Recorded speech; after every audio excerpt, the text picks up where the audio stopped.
There's a Catholic philosopher called John Moriarty, and John says the trouble is Christianity needs to rediscover what he calls its bush soul.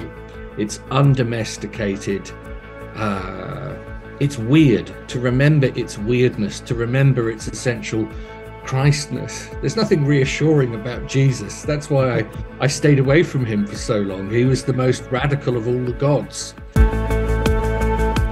Well, I'm delighted to be joined on the show now by Martin Shaw, who's a writer, teacher and mythologist. He's an award-winning author and director of the West Country School of Myth. Now, Martin's been writing and teaching about nature, spirituality and mythology for a long time, but recently something rather startling and unexpected happened. He actually converted to Christianity. Martin, welcome along to the show. Thank you, Justin. Thank you for having me. We bumped into each other just recently and it was great to make your acquaintance. And then you very briefly spelled out some of your story. And I thought, this is fascinating. I'd love to capture this for a Christmas edition of our Unbelievable show. So here we are. Take us back first, though, because it's not as though you're completely new to Christianity. I think you did grow up in a Christian setting, didn't you? I did, yes. I grew up going to a place called Upton Vale Baptist Church in Torbay. So I grew up around some great preaching. There was a vicar there called Peter Barber from Scotland. And so I was aware, and my father was and is a preacher, is a very good one. My brother's a pastor. My sister is a Catholic powerhouse over in Walsingham. So it's been in the oxygen. But for some reason, often when my dad was coming back from having given a sermon, on the walk home with the pressure off, he'd tell me fairy tales or he'd talk about folklore. And without that pressure to believe, quote unquote, my imagination felt more liberated. So to be honest, by the time I got to 17, where we'd moved from the Baptist world a little bit more into the free church and the very sort of the high drama of the charismatic movement in the early 80s. So you're talking to a veteran of Spring Harvest and Greenbelt and all of that kind of stuff. By about 17, I thought I need a major hiatus from this. I didn't realize that hiatus was going to take till I was almost 50. There you go. Tell us about how life did develop for you. Where did the interest in mythology and exploring that side of that dimension, if you like, of the spiritual nature of the world come from? I think it came from the fact that we lived in a house which didn't have a television in it. And I was used to great stories through the Bible. But my mum and dad never regarded myth as the enemy. They didn't regard it as, essentially Luciferic. They were in the camp of, a Tolkien or a Lewis, or these days a Malcolm Guite or a Mark Vernon, who would say, no, like Augustine would say, actually, true Christianity is paganism in its perfection. It's a kind of an exfoliation. So within reason, the world, all sorts of worlds were open, the world of King Arthur and Robin Hood and all of that. So I loved it as a child. I read it and I absorbed it. We didn't have a car, so a lot of those stories also got chewed over on foot. So there was a relationship between landscape and story that started to ferment in me. And then when I hit my 20s and I'd long disconnected from any notion of formal religion, I remembered, whilst going through a very painful divorce and the beginnings of depression, the stories that I loved as a child, the myths I loved as a child. I realized when they talk about the underworld, they're referring to all sorts of, spiritual and psychological states that we all experience through life. So I went back and did my apprenticeship to those stories, but in a much more sober, scholarly manner. I did a PhD and all of that. And I ended up leading a variety of courses at Stanford University in California. But really, the most important thing that actually happened was when I was about 23, because of the divorce I was going through, I felt I'd built a ladder, but it was going up the wrong wall. I was a musician signed to Warner Brothers. And I ended up going out on something called a wilderness vigil. Now, in Snowdonia, up in Wales, there is a mountain called Cadair Idris. And the folklore of Cadair Idris is if you spend a a night up there alone, you come down mad, dead, or a poet. So you could decide. And I went up for 4 days and nights without food in an old kind of desert father style. And rather unexpectedly, I did receive, a sort of a profound insight and message. I then came back, crawled back down the hill, gave up my career as a musician, ended up actually living in a tent for 4 years. It was so powerful what had happened. I needed time to absorb it. There's a Catholic philosopher called John Moriarty, and John says the trouble is Christianity needs to rediscover what he calls its bush soul. It's undomesticated.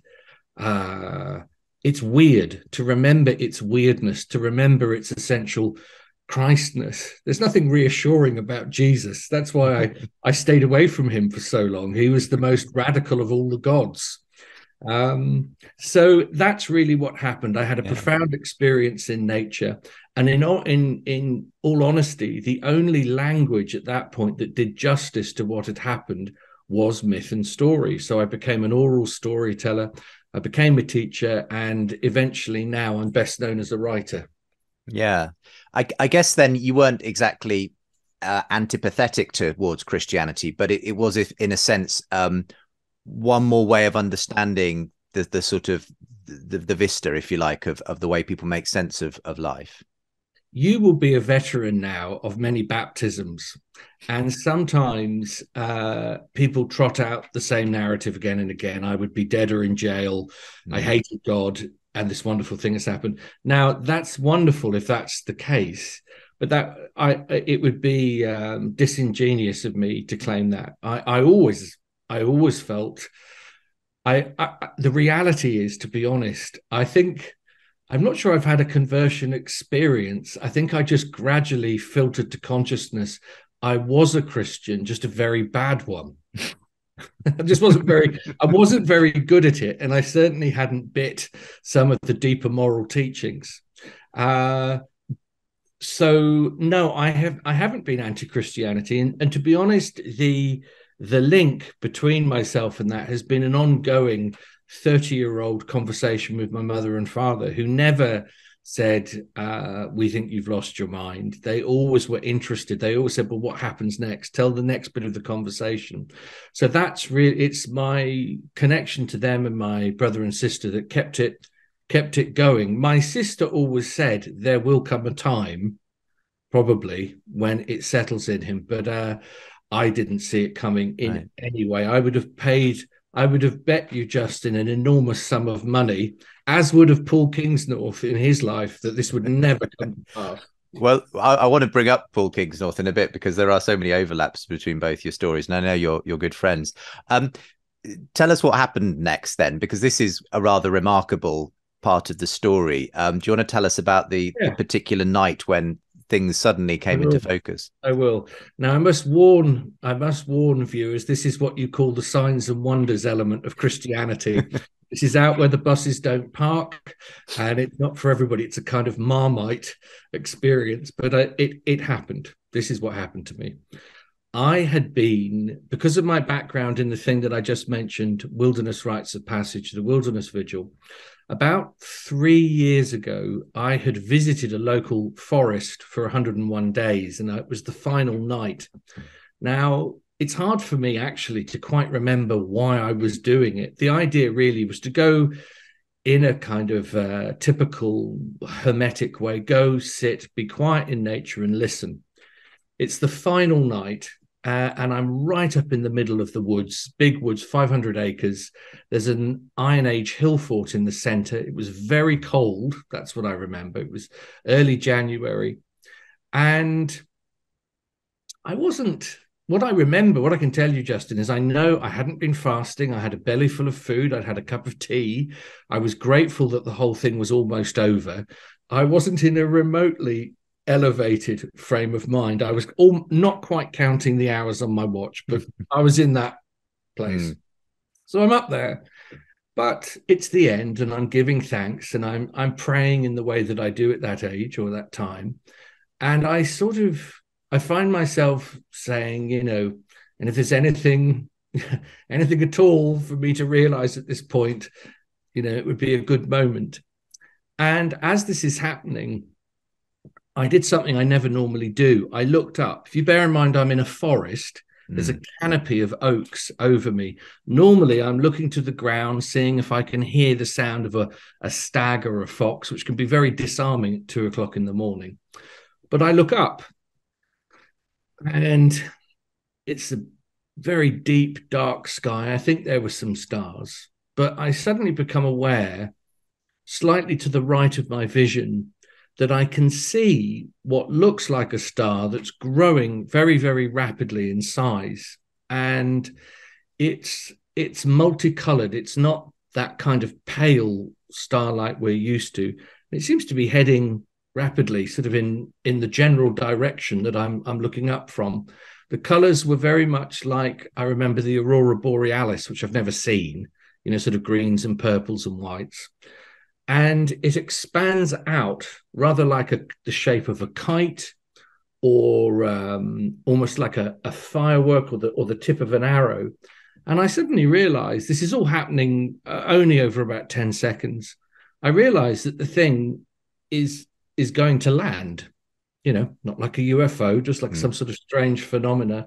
And about 10 foot to my right, utterly silently, this kind of beautiful painted arrow just landed in the darkness next to me.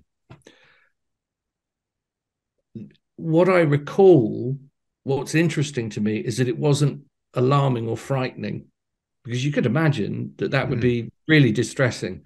I remember even at the time thinking, this is like something out of the Old Testament. And then it happens wonderfully. One of the wonders of technology is that I had a phone I managed to turn on, and into the phone, I was able to say, this thing has just happened. And then I turned the phone off and put it back in. I recorded the account before it went from my mind, because I could imagine if I'd gone home without that, I would have thought I'd almost dreamt it. I would have rationalized it. So in the morning, my night vigil was over. I'm just getting into bed, and I'm just pulling the duvet over. And I suddenly see in front of me, as I close my eyes, 9 words. And I'm not in the habit of seeing words or anything like this before asleep. And it was an odd sentence. It said, inhabit the time and genesis of your original home. Inhabit the time and genesis of your original home.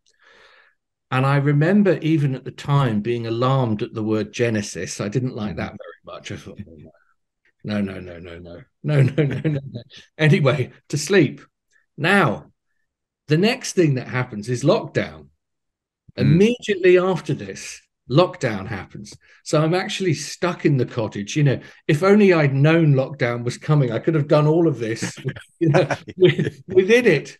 But I then had the best part of a year to contemplate quite what had happened in the woods. Somehow I kept at bay the notion that it was, what I would now call the mossy face of Christ. I managed to intellectualize it in all sorts of ways. And then it would have been slightly over a year ago, I started to dream. And I was having experiences within the dreams that were not like normal dreams. They were not, I was talking to a sofa that became my mother. They weren't those kind of dreams.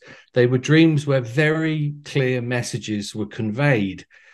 And after 2 or 3 of them, I remember sitting out on the steps outside the cottage and looking up at the night sky. My mum always said to me, she said, it's dangerous to look up at the stars because you'll start to think about who created them. It's dangerous for atheists to look at the night sky. But I did, and somehow, I think incrementally, I just realized that this figure that was by now speaking to me regularly was not some far distant sky god, wasn't behind Pluto, but was actually nearer to me than my own breath. And I was actually in the middle of an interview. I was in the middle of a podcast with an occult bookshop, very nice people. And they said, has anything interesting happened recently? And as they said it, I knew I had crossed the Kedron. I knew I had fallen into the mind of Christ. I knew. And Mm. so you can see my face, the blood draining out of my face mid-interview. I get to the end and I ring my parents up and say, this has happened. And then, of course, I was in shock and a kind of bliss for about 6 months. And then, as word began to get out about what had happened, I started to pay the price. Mm. I, When you say pay the price, because you obviously have grown quite a following, a number of people follow your work, read your stuff, attend your classes, and so on. So, but it didn't go down universally positively. no, not at all, not at all. And the great and ongoing pain for me is the notion that I have somehow become a sort of Trumpian nationalist figure. And certain First Nations, Native American friends of mine were appalled because they felt that I had taken on, the colonial religion that devastated Mm. our culture. And so that's been a kind of agony for me. Friendships have gone, people thinking that this was just hugely disappointing. Uh, people losing interest in what I write and all of that. But as far as I can tell, when I read the Gospel of Mark, Yeshua doesn't spend a lot of time checking out your insurance policies before he tells you to come with him. A description I often use is I say, I feel like, do you remember when he comes into Jerusalem and goes to the temple and starts smashing it up? Well, I Mm. feel like that temple. I feel like I'm in the midst of a spiritual audit that I have no control over. And he's going into all sorts of rooms I don't want him to look at. Right. And that requires proper, profound surrender.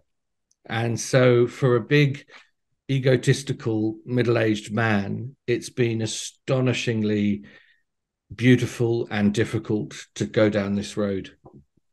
It's an extraordinary story, just obviously, quite dramatic in the way it happened. And but as you say, you're giving the highlights. I'm sure there aren't stars falling as arrows from the sky every day or anything like that. But All. as Much more as you've domestic. as you've sought to put it all together, I don't know, does it feel like the culmination of a journey, or does it feel like something that sort of stepped in and kind of created an abrupt sort of jarring difference to where you were? I'm just interested in whether this feels like something that sort of makes sense in the kind of scheme of things. It does make sense. It absolutely makes sense. And I'm glad I must be honest, I'm glad that I didn't. I'm grateful for the journey I've been on for the last 40 years. I feel some people will not agree with this, but I feel that I was continually aided by God. I was continually pushed. I've learned a different kind of vocabulary to many Christians, Mm. but I find it potentially, as I sit here talking to you, Christmas 2022, I just want to be of service with it now. If there's anything that I can do that is useful to the wider conversations around Christianity, I will do what I can. But on one level, I'm very new to it. But no, it feels like another, the great Galilee Druid. That's how he's. It's wonderful to have found a teacher to follow for the rest of my life. It's an amazing thing. But no, it hasn't felt. It's felt testing. It's felt difficult. It's taken some guts, but it hasn't felt like a scythe between my own Mm. old life and this one. There are lots of overlaps, as I mentioned, between your story and Paul Kingsnorth, who, of course, we had on the show with Rowan Williams earlier in the year. Paul himself, from a not dissimilar background, interested in nature and writing poetry and so on. I'm sure you must have known Paul for a number of years as you move in similar circles. How much did his testimony and his story of conversion to Eastern Orthodoxy start to influence you, would you say, in your own sort of journey that you've been on? Well, it did. It did. I mean, everything I've described to you in the forest, I think probably happened about a year before I heard what had gone on with Paul. So Mm. there's then they're not quite in tandem with each other. but Paul is my pal, and he's been our conversation, as you're intimating, has been going on for a decade. Uh, I was interested in the fact that he'd felt claimed by orthodoxy. I didn't quite understand it because obviously in Britain, orthodoxy isn't something you come across every day. But actually, what led me to it was after I was baptized. I was baptized by a wonderful Anglican priest called Peter Owen Jones in a Oh, I know of him. Yes. freezing River Dart in the middle of winter. My dad on one side with us all slipping and sliding under the stones, Peter on the other, more goat than man, cawing like a crow as he pushed me under, which was phenomenal. That's a whole other podcast, that experience. But anyway, afterwards I thought, well, I need to find a church to go to. So I went to a local Anglican church, very, very nice, went to the Catholics, very nice, went to the Baptists, very, very nice. But I don't want very, very nice. I don't care about very, very nice. I don't need that. That's too, I don't need a warm and fuzzy thing. I need to grow and stretch and be deepened. And I ended up in Exeter, near where I live. There's a shopping centre. And in the middle of the shopping centre is a tiny old Anglo-Saxon church. They'd probably love to demolish and put in a shop for vaping materials, but they can't. And I was wandering past and I looked in, and sure enough, it was the Divine Liturgy. I was brought into an Orthodox service, first time in my life where you stand for the best part of 2 hours. The priest didn't ask how I was feeling. He didn't bring me a donut. There was no cup of coffee. I was into what I've described as it's an odd phrase, but it's meaningful to me, a kind of Christian dreaming, where I felt through the liturgy, doors were opening all the way back to Bethlehem and beyond that. And so I came out. I had for the first time in my life, not a transactional experience of Christianity, but a transformational one. The theology I will catch up with later, but I know what I know. And if I can find a place that is directly defeating me in its beauty, then I want to go back. And so that's where I am with it at the moment. But Paul, I don't want to diminish Paul's influence. You wouldn't get me converting because of a friend, but I was really thrilled by what had happened. But I didn't tell him for a long time what was going on with me. And then suddenly, I think probably about a year ago, I said, look, actually, Paul, I think we're about to be heading into this together. Wow.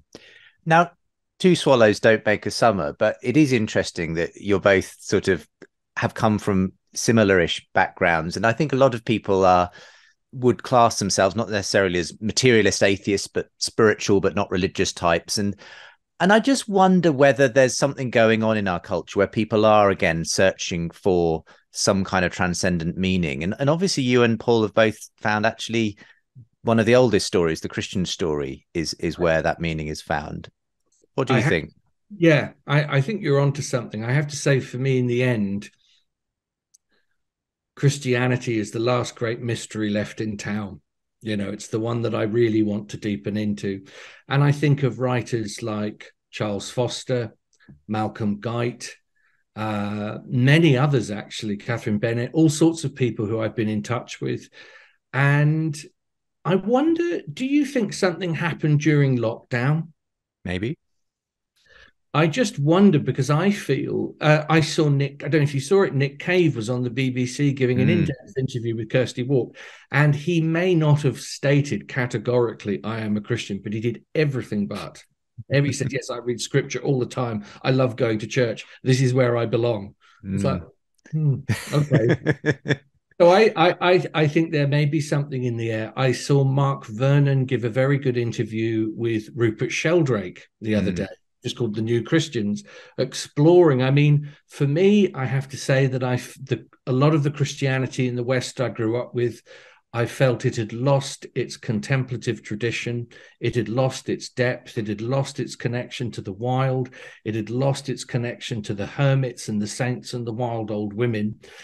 So one of the things I'm passionate about is bringing back stories, the old Celtic, what I call Christian wonder tales, that you don't have to hold on to as an issue of belief like you would the Gospel of John, but you would entertain them as teaching stories. One of the reasons being they've got an enormous ecological message.